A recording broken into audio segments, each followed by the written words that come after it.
Home science LT grade का exam 21 दिसंबर को होने जा रहा है। आज हम आपको बहुत ही इम्पोर्टेंट टॉपिक गृह प्रबंध के बारे में बताने वाले हैं। गृह प्रबंध क्या होता है? गृह प्रबंध क्या होता है? आयोजन, नियंत्रण, मूल्यांकन क्या होता है? और इससे संबंधित परिभाषाओं के बारे में हम आपको बताएंगे। गृह प्रबंध ये दो शब्दों से मिलकर बना है, गृह प्लस प्रबंध। गृह माने होता है घर, प्रबंध माने होता है व्यवस्थित करना। गृह व्यवस्थित करना, घर को व्यवस्थित करना, या मैनेजमेंट बाहर भी होता है, घर के अंदर भी होता है, घर के बाहर भी होता है। गृह गृह गृह माने होता है घर, होम।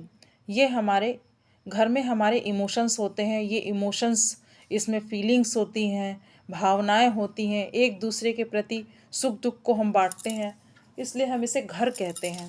एक होता है हाउस माने होता है मकान। ये ईंट पत्थर का बना होता है, इसमें फीलिंग्स नहीं होती, भावनाएं नहीं होती।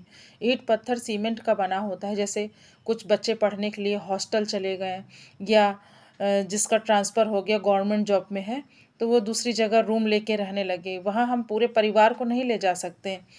और होम में क्या, घर में, हाँ, घर में हमारा परिवार रहता है, एक पीढ़ी से दो पीढ़ी के लोग रहते हैं। लेकिन मकान में ऐसा नहीं होता। मकान खाली ईंट पत्थर का बना होता है। इसका स्थायी मतलब स्थायी नहीं रहता। ये हम इसको बदलते ही रहते हैं।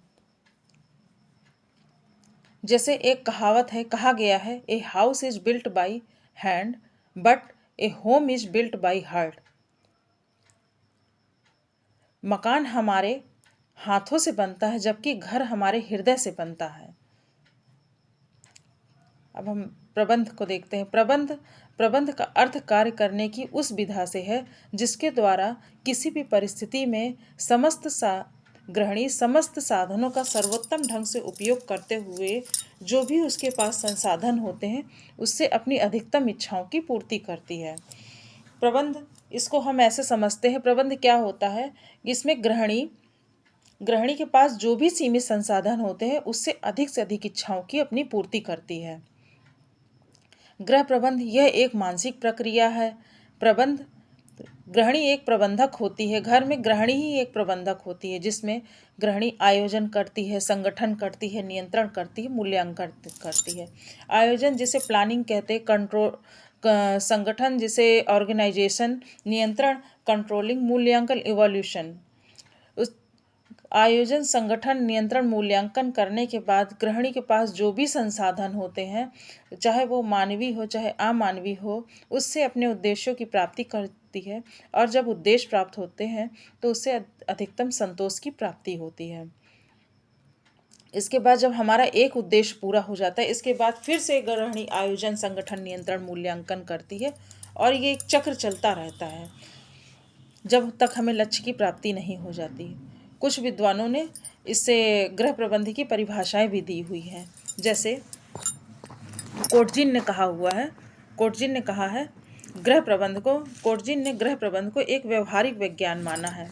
लिचफील्ड में ने इसे क्रियाओं का चक्र माना है। क्रियाओं का चक्र, जैसे एक बार प्लानिंग, ऑर्गेनाइजेशन, गृहिणी नियंत्रण करती है, फिर मूल्यांकन करती है, फिर उसके बाद जो भी संसाधन होते हैं उससे उद्देश्य की प्राप्ति करती है। फिर उद्देश्य जब हमारे प्राप्त होते हैं तो उससे हमें संतोष मिलता है। फिर से गृहिणी आयोजन, संगठन, नियंत्रण, मूल्यांकन करती है, फिर से जो भी संसाधन होते हैं, ये एक चक्र चलता रहता है, इसलिए इसे लिचफील्ड ने इसे क्रियाओं का चक्र कहा है। पी देवदास ने इसकी तुलना बांध से की है।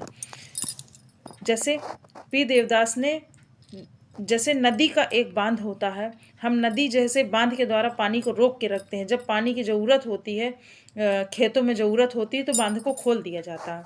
उसी तरह संसाधन भी होते हैं, जो भी रिसोर्स होते हैं, जो भी संसाधन होते हैं, उसे गृहिणी अपने पास रखती है, और जब भी उसकी ज़रूरत होती है तो उसका उपयोग करती है, ज़्यादा से ज़्यादा लक्ष्यों की प्राप्ति करती है।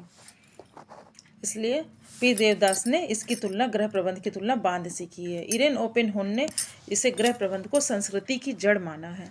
ग्रास एवं कैंडल ने इसे निर्णयों की श्रृंखला कहा है। मतलब गृहिणी एक बार निर्णय लेती, फिर प्रबंध करती है, फिर नियंत्रण करती, फिर मूल्यांकन करती है, फिर उद्देश्यों की प्राप्ति करती है। फिर जब हमें एक उद्देश्य प्राप्त हो जाता है तो फिर से गृहिणी निर्णय लेती है, फिर से आयोजन संगठन। ये एक मतलब ये एक श्रृंखला है कि चलता ही रहता है, चलता ही रहता है। ये सतत चलने वाली प्रक्रिया है, ये कभी बंद नहीं होती। इससे आगे हम आपको कल की क्लास में बताएंगे। खुश रहिए, पढ़ते रहिए, मस्त रहिए। धन्यवाद।